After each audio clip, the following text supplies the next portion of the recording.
اعوذ باللہ من الشیطان الرجیم بسم اللہ الرحمن الرحیم یا ایہا الناس اعبدوا ربکم الذی خلقکم والذین من قبلکم لعلکم تتقون الذي جعل لكم الأرض فراشا والسماء بناء وأنزل من السماء ماء فأخرج به من الثمرات رزقا لكم فلا تجعلوا لله أندادا وأنتم تعلمون وَإِن كُنتُمْ فِي رَيْبٍ مِّمَّا نَزَّلْنَا عَلَىٰ عَبْدِنَا فَأْتُوا بِسُورَةٍ مِّن مِّثْلِهِ وَادْعُوا شُهَدَاءَكُم مِّن دُونِ اللَّهِ إِن كُنتُمْ صَادِقِينَ صدق اللہ العظیم۔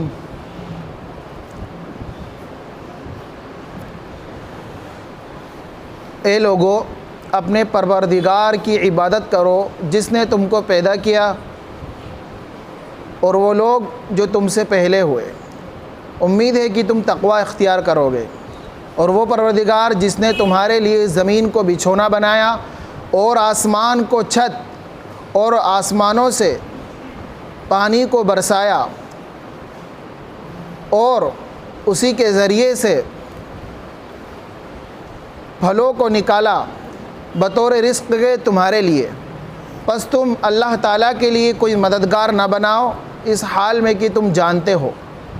اور اگر تم کو اس بات میں کوئی شک ہے اس چیز کے بارے میں جو ہم نے اپنے بندے یعنی محمد صلی اللہ علیہ وسلم کے اوپر نازل کیا ہے، تو تم اس کے مثل یعنی قرآن مجید کے مثل ایک صورت ہی لا کے دکھا دو، اور اس لانے میں تم اپنے مددگار کو بھی بلا لو اللہ کے علاوہ اگر تم اس بات میں سچے ہو تو۔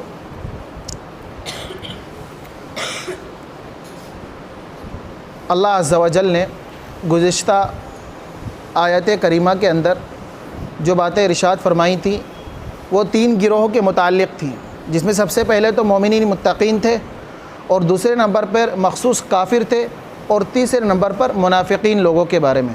اب یہاں سے اللہ تعالیٰ صاف طور پر تینوں لوگوں سے مخاطب ہے۔ اللہ تعالیٰ نے ارشاد فرمایا اے لوگو تم اپنے پروردگار کی عبادت کرو۔ اب جو یہاں پر لفظ ناس ہے اس کا مطلب کیا ہوتا ہے؟ انسان، لوگ، مطلق۔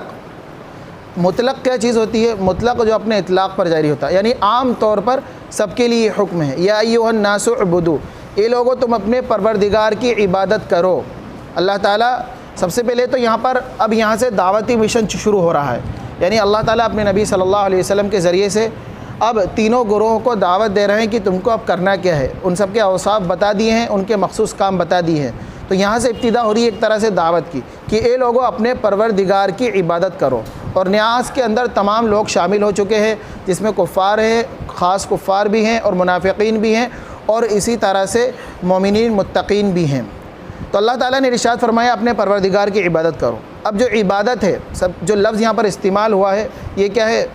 جمع کا صیغہ ہے اور حکم دیا جا رہا ہے، پر عبادت کرنا ہے۔ سب سے پہلے تو سمجھنا ہے کہ عبادت کہتے کسے ہے، عبادت کی ڈیفینیشن کیا ہے، عبادت کا مفہوم کیا ہے، اور عبادت کا خلاصہ کیا ہے۔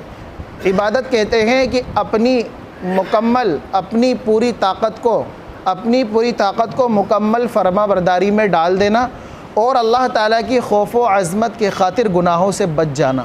یہ تفسیر روح البیان کے اندر علامہ علوسی رحمۃ اللہ علیہ نے کی ہے۔ عبادت کہتے اس کو ہیں کہ اپنی پوری طاقت کو اللہ تعالیٰ کی فرما برداری میں ڈال دینا اور اللہ تعالیٰ کی خوف و عظمت کے خاطر گناہوں سے بچ جانا، یہ عبادت کی تعریف ہے۔ اللہ تعالیٰ نے جگہ جگہ مختلف قرآن مجید کی آیتوں میں ارشاد فرمایا وما خلقت الجن والانس الا لیعبدون اعبدوا ربکم الذی خلقکم اعبدونی ان اعبدونی، اس طرح سے اللہ تعالیٰ نے مختلف جگہ پر ارشاد فرمایا ہے۔ تو یہ تو عبادت کی تعریف تھی کہ عبادت کا مطلب یہ ہوتا ہے۔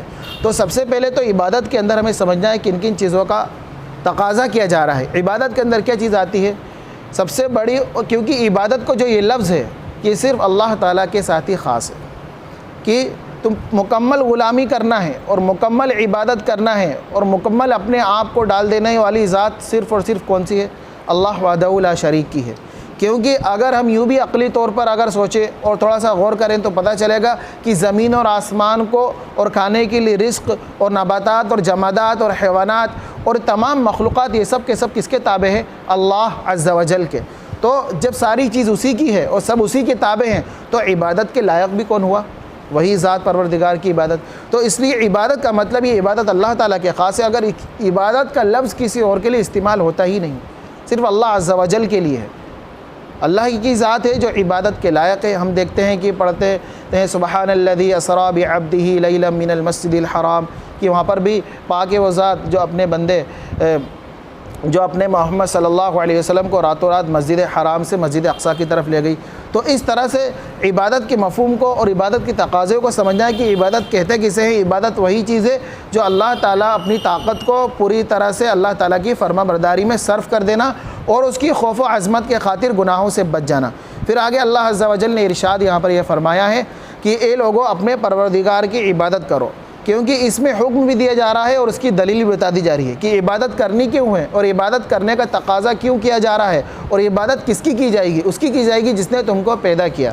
سب سے پہلے جو احسان جتلایا گیا ہے اور سب سے پہلے جو اس کا رب کا ہمارے اوپر نعمت ہے اور رب کی ہمارے اوپر سب سے بڑی جو نوازش ہے وہ کیا ہے؟ پیدا کرنا۔ کہ اللہ تعالیٰ نے ہم کو پیدا کیا کہ ہم دیکھیں کہ کیسے رات کی تاریکیوں کے اندر اور کیسے مادر رحم میں اور مادر بطن میں اللہ تعالیٰ نے ایک بچے کو کیسے وجود بخشا ہے۔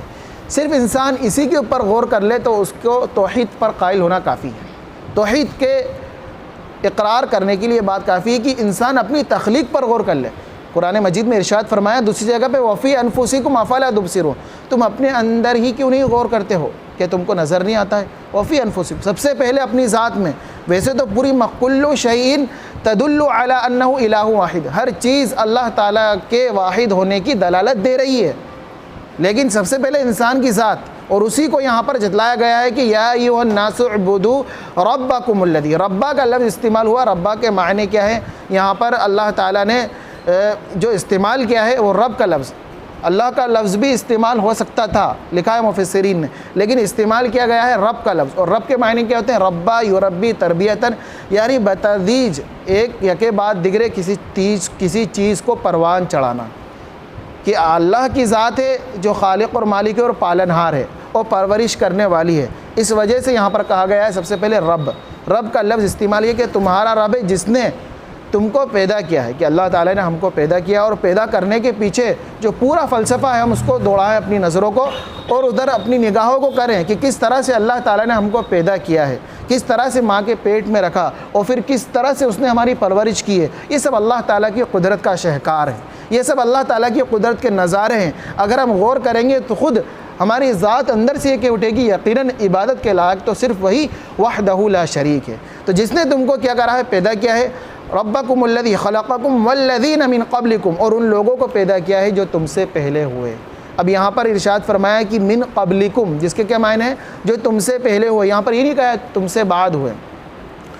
یہاں پر دو نقطے ہیں، تو پہلی چیز تو یہ بیان کی تم سے جو پہلے ہوئے، اس وجہ سے کہ انسان کیا ہوتا ہے اپنے آبا و اجداد کے دین پہ رہتا ہے۔ کہتے ہیں نا کہ ہمارے باپ دادا اسی عمل پہ تھے تو ہم اسی پہ ہیں۔ اس طرح سے پہلے کا لفظ استعمال کیا کہ پہلے کہتے بھی تھے اور آج بھی لوگ ایسا کہتے ہیں کہ ہمارے باپ دادا ایسا کام کرتے تھے تو ہم بھی ایسا کام کرتے ہیں، ہمارے باپ دادا یہ غلط کام کرتے تھے صحیح کام کرتے تھے وہ ایسا کرتے آئے تو ہم بھی کرتے ہیں۔ تو اس لیے یہاں پر من قبلکم کہا کہ تم سے پہلے لوگوں کو بھی اللہ تعالیٰ نے ہی پیدا کیا ہے۔ جس طرح سے تم بعد میں کہتے ہو کہ آبا آنا اور اس طرح سے ہمارے آبا و اجداد یہ کام کرتے تھے تو ہم یہ کام کرتے تھے، دلیل کے طور پہ تو اللہ تعالیٰ نے فرمایا کہ تم سے پہلے لوگوں کو بھی اللہ تعالیٰ نے ہی پیدا کیا گیا ہے۔ اور دوسرا نقطہ اس بات میں یہ ذکر کیا گیا ہے مفسرین نے کہ من بعدکم نہیں کہا، اس وجہ سے کیونکہ نبی علیہ الصلوۃ والسلام کے خاتم ہونے پہ اور نبی علیہ الصلوۃ والسلام کے آخر الزماں ہونے پر یہ مکمل دلیل ہے۔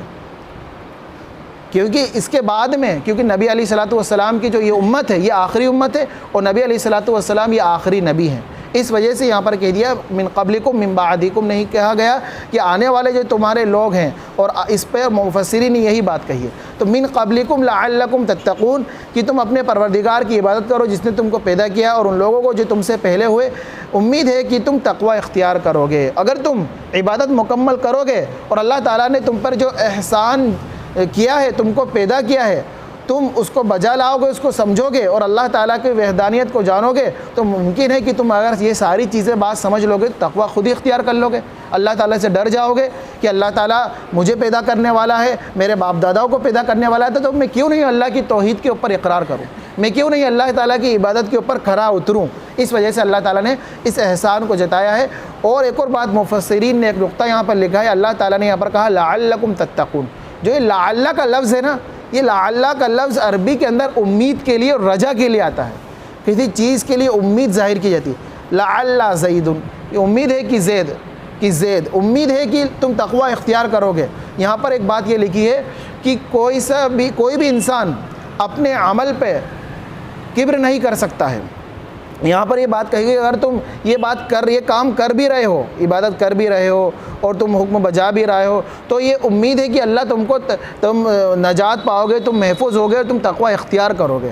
کہ اس بات کی امید، یہ بات ظاہر کی گئی ہے کہ امید کی بات ظاہر کی گئی ہے کہ یقینی مت مان لینا۔ مقصد یہ بتانے کا کہ انسان نماز پڑھ رہا ہے، کوئی بھی عبادت کر رہا ہے، تو یہ نہ سمجھ لے کہ میری نماز مجھے جنت میں لے جائے گی، میرا حج مجھے جنت میں لے جائے گا۔ وہ تو اللہ تعالیٰ کا ہی فضل ہوگا، کون سا عمل اللہ کو پسند آ جائے۔ کئی واقعات ہم سنتے ہیں کہ اللہ تعالیٰ کو کس کا کیا عمل پسند آ گیا۔ حدیث میں جس طرح سے ایک بلی کو پانی پلانے کا واقعہ ہے، اور اسی طرح سے دیگر بہت سارے واقعات ہیں کہ اللہ تعالیٰ کو اس کا صرف یہ ادنا پسند آ گیا۔ خواب میں آیا کہ اس طرح سے لوگوں نے دیکھا اور پوچھا کیا گزری، تم تو بہت بڑے محدث تھے، تم تو بہت بڑے عالم دین تھے، تم تو بہت بڑے عابد تھے، تمہارے ساتھ کیا معاملہ، ضرور تم جنت میں گئے ہوں گے۔ تو کیا فرمایا، نہیں، میرا اللہ کو صرف ایک چھوٹا سا عمل پسند آ گیا کہ میں نے کیا کرا تھا، ایک مرتبہ ایک اوراق ادب کے لیے وہاں پڑا ہوا تھا، ایک اوراق جس کے اوپر اللہ کا نام لکھا ہوا تھا، اس کا میں نے ادب کر لیا تو اللہ کو پسند آ گیا۔ میرا کیا عمل پسند آیا کہ میں اذان کے وقت میں خاموش ہو جایا کرتا تھا۔ تو یہ اللہ تعالیٰ کو یہ بہانے ڈھونڈتی ہے اللہ تعالیٰ کی رحمت کسی کے نجات کے لیے۔ تو انسان یہاں پر یہ بتایا گیا ہے کہ ممکن ہے کہ اللہ تعالیٰ تمہارے کو جنت دے دے اور تم متقی میں شمار ہو جاؤ۔ یہ بات یقینی نہیں ہے کہ تم اپنی عبادت کے ذریعے سے تم اس غرے میں آ جاؤ کہ میری عبادت مجھے جنت میں لے جائے گی۔ تو علماء نے یہاں پر یہ نقطہ پیش نظر ہے۔ اب آگے اللہ تعالیٰ نے اور دلائل دی ہے اور وضاحت کی، الذی جعل لکم الارض فراشا والسماء بناء، جس نے تمہارے لیے زمین کو بچھونا بنایا۔ یہ جو زمین ہے اللہ تعالیٰ کی بہت بڑی نعمت ہے۔ ہم دیکھیں کہ زمین کو اللہ تعالیٰ نے ایسا نہیں بنایا پانی کی کوئی چیز ہم رکھیں تو بالکل نیچے چلے جائے، اور نہ ہی اتنا مضبوط ٹھوس بنایا کہ کوئی چیز ہم کیل کو ٹھوکیں یا پھر کسی کچھ کام کو کریں تو وہ ہو نہیں پائے، بلکہ اللہ تعالیٰ نے لچیلا بنایا، اس معنی کر کے کہ تمہارے لیے اس کو کیا کر دیا، مسخر کر دیا، تمہارے تابع کر دیا کہ تم جیسا اس میں سے استعمال کرنا چاہو کر رہو، اور کرتا ہی انسان کھیتی کرتا ہے، مکانات بنا رہا ہے، ہر طرح کے اس کے اندر کیا کر رہا ہے، کھدائی کر رہا ہے، الگ الگ استعمال میں زمین آ رہی ہے، اللہ کی بہت بڑی نعمت ہے۔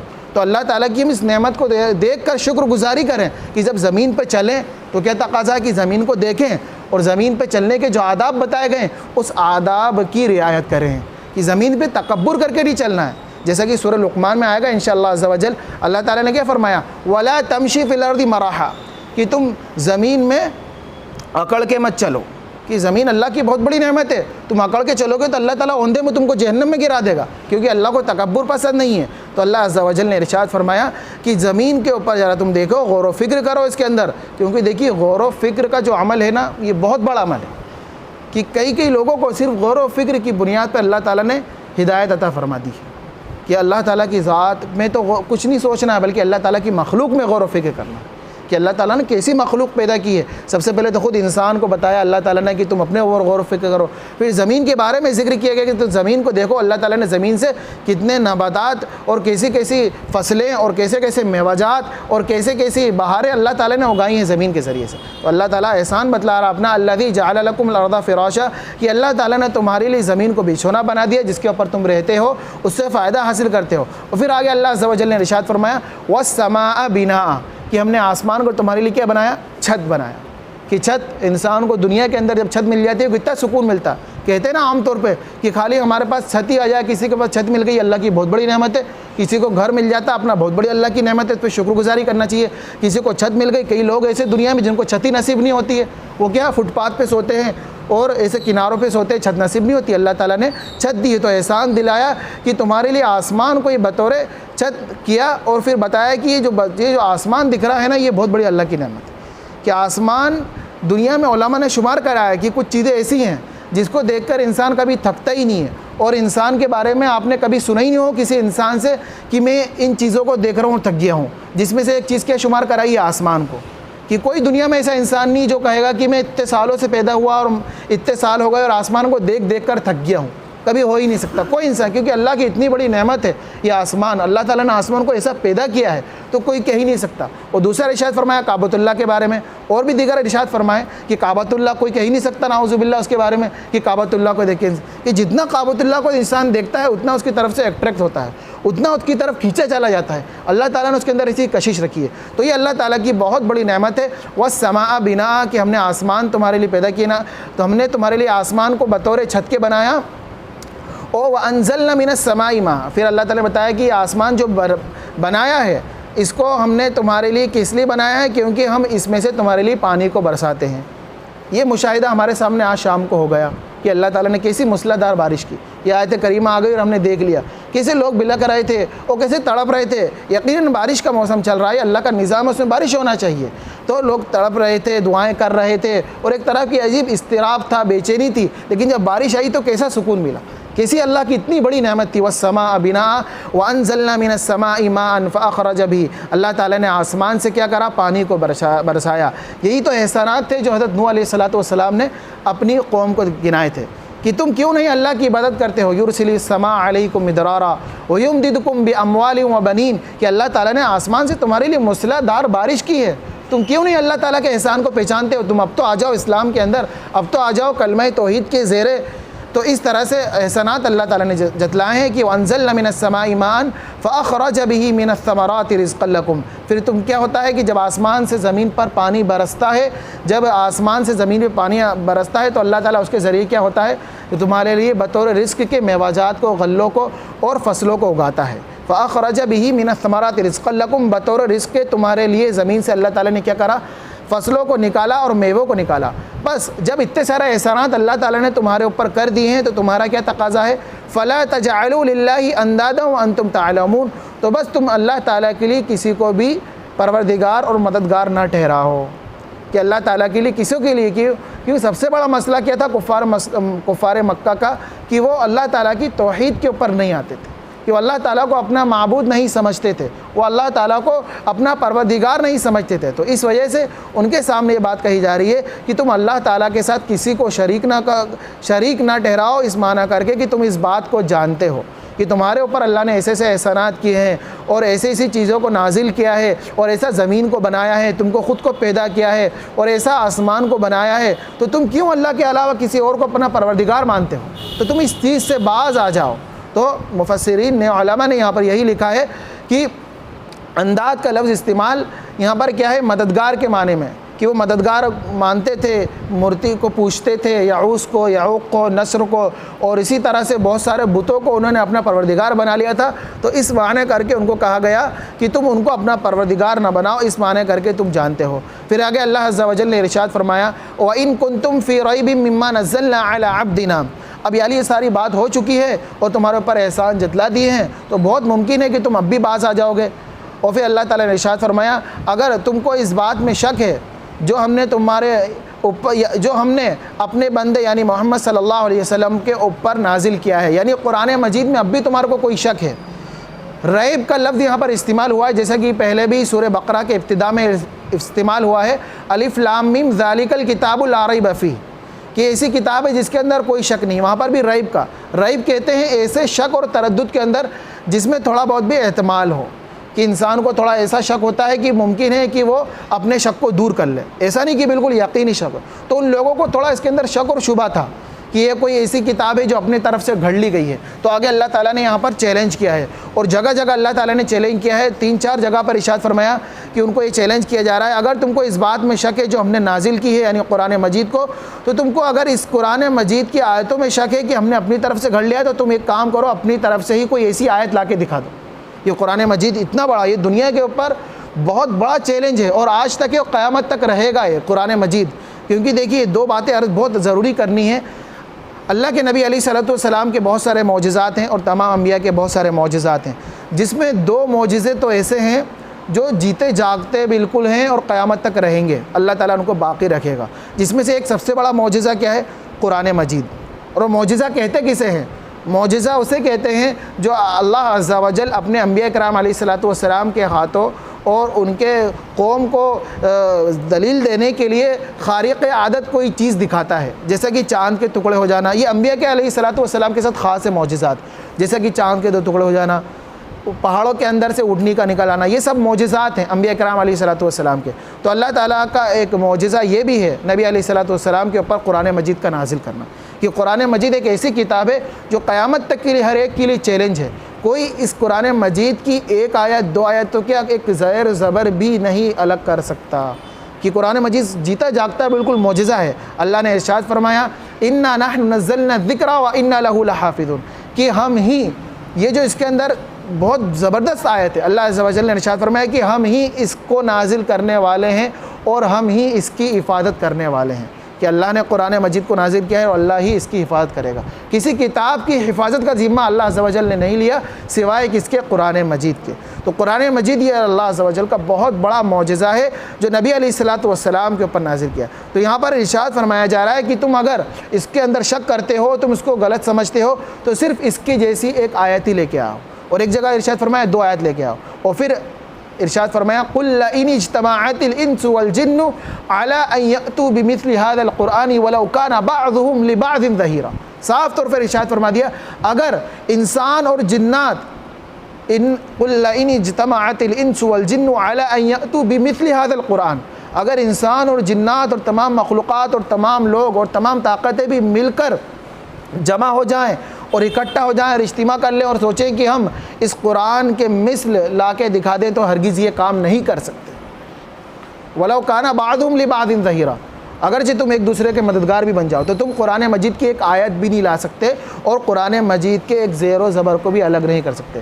بہت ساری قومیں اسے گزری ہیں، قریب زمانے میں بھی گزری ہیں، صحابہ کرام کے دور میں بھی، تابعین کے دور میں بھی، تبع تابعین کے دور میں بھی، جنہوں نے قرآن مجید کو مٹانے کی کوشش کی، لیکن وہ لوگ خود تو مٹ گئے لیکن قرآن کریم کا ایک زیر و زبر تک نہیں مٹا سکے۔ یہ اللہ کا وہ کلام ہے، اور یہ ایک وہ معجزہ ہے جو قیامت تک باقی رہے گا۔ اور دوسرا معجزہ کیا ہے؟ دوسرا معجزہ یہ ہے کہ حضرت ابو سعید خدری رضی اللہ عنہ نے ایک مرتبہ نبی علیہ الصلوۃ والسلام سے جمرات کے متعلق، ارکان حج میں سے ایک رکن ہے رمی جمرات، جو شیطانوں کو کنکری مارا جاتا ہے، تو جمرات کے متعلق ارشاد فرمایا آپ علیہ الصلوۃ والسلام سے کہ ہم دیکھتے ہیں کہ لاکھوں لوگ، ہزاروں لوگ کنکری مار رہے ہیں، مزدلفہ سے کنکریاں اٹھا رہے ہیں اور جمرات کو کنکریاں مار رہے ہیں، لیکن اس کے بعد بھی دیکھتے ہیں اتنے لوگ کنکری مارتے ہیں تو وہاں پر کنکریوں کا پہاڑ کیوں نہیں جمع ہو جاتا ہے؟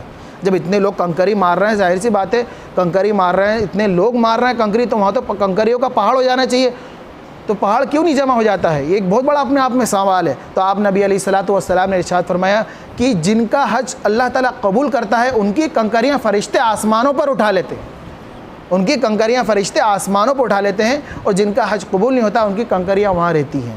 تو اس وجہ سے نبی علیہ الصلوۃ والسلام نے ابو سعید خدری رضی اللہ عنہ کو ارشاد فرمایا اس وجہ سے وہاں پر کنکریاں نہیں ہوتی ہیں۔ تو یہ وہ معجزہ ہے کہ آج بھی حاجی صاحبان جائے تو انہوں نے دیکھا ہوگا کہ وہاں پر کنکریوں کو کوئی پہاڑ نہیں ہے، چند کنکریاں وہاں پڑی رہتی ہیں اتنے لوگوں کے مارنے کے باوجود۔ تو یہ بھی معجزہ ہے جو قیامت تک باقی رہے گا۔ تو 2 معجزے گنوائے کہ ایک تو قرآن مجید کا معجزہ جو قیامت تک رہے گا، اور یہ رمی جمرات کے موقع پر جو شیطان کو کنکری ماری جاتی ہے تو وہ بھی کنکریاں فرشتے اٹھا لیتے ہیں، اور آج تک دنیا اس کو دیکھ رہی ہے۔ تو یہ دو معجزات شمار کرائیں کہ اتنے بڑے بڑے معجزات ہیں، اور ارشاد فرمایا فَأْتُوا بِسُورَةٍ مِّن مِّثْلِهِ، چاہو تو تم اس کے مثل ایک صورت بھی لے کے آ جاؤ، وَادْعُوا شُهَدَاءَكُمْ، اور تم اپنے مددگاروں کو بھی بلا دو اللہ تعالیٰ کے علاوہ، اگر تم اس بات میں سچے ہو، اگر تم اس بات میں سچے ہو تو کر کے دکھا دو۔ اور وہ لوگ کر نہیں سکے اور بہانے بناتے رہے، ان کے سامنے دوسرے بھی بہت سارے معجزات دکھائے، جیسے کہ کفار مکہ نے ڈیمانڈ کر دی تھی کہ آپ چاند کے 2 ٹکڑے کریں، اقتربت الساعۃ وانشق القمر،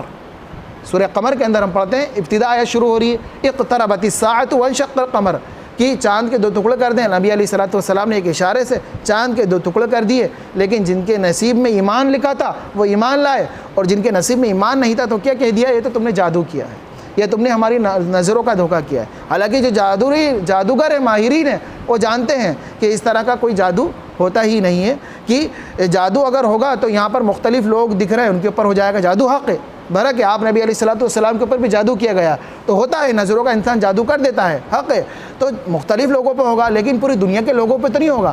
چاند کے جب ٹکڑے ہوئے تو وہاں کے نہیں، پوری دنیا کے لوگوں نے دیکھا اس کو، جہاں جہاں لوگ موجود تھے ان سب نے دیکھا کہ چاند کے 2 ٹکڑے، اور آج بھی سائنس اس بات کی گواہی دیتی ہے۔ ہم کو تو سائنس کی شہادت کی کوئی ضرورت نہیں ہے، ذرہ برابر بھی ضرورت نہیں ہے، ہاں تائید کرتی ہے کہ اس کے فائدے ہیں جیسے کہ سنت کے ہیں تو ہم اس کی تائید کو قبول کر لیتے ہیں، لیکن ضرورت نہیں۔ تو آج بھی سائنس کہتی ہے یقیناً چاند کے کیا ہوئے تھے، 2 ٹکڑے ہوئے تھے، تو یہ ان لوگوں کے حق میں ایمان نہیں تھا تو انہوں نے ایمان کو تسلیم کیا نہیں اور بہانے بنانے لگ گئے۔ تو اسی طرح سے ان کو چیلنج کیا گیا قرآن میں جگہ جگہ کہ تم ایک صورت بھی لا کے دکھا دو، اور آج بھی لوگ کوشش کرتے ہیں۔ دنیا میں آپ دیکھیں بڑے بڑے فلاسفر ہیں اور بڑے بڑے انٹیلیجنٹ ہیں اور دانشوران ہیں اور عربی کے ماہرین ہیں، اس زمانے میں تو بڑے بڑے شعراء گزرے ہیں جو عربی کے ماہرین تھے، کوشش کرتے تھے لیکن ایک قرآن مجید کے زبر کے برابر بھی کچھ لا کے پیش نہیں کر پاتے۔ تو یہ اللہ تعالیٰ کا جیتا جاگتا معجزہ ہے قرآن مجید کا، ہمیں اس معجزے کی بہت قدردانی کرنا ہے کہ دیکھیے قرآن کا درس یہ بہت بڑی چیز ہے، جس نے اس قرآن مجید کو سمجھ لیا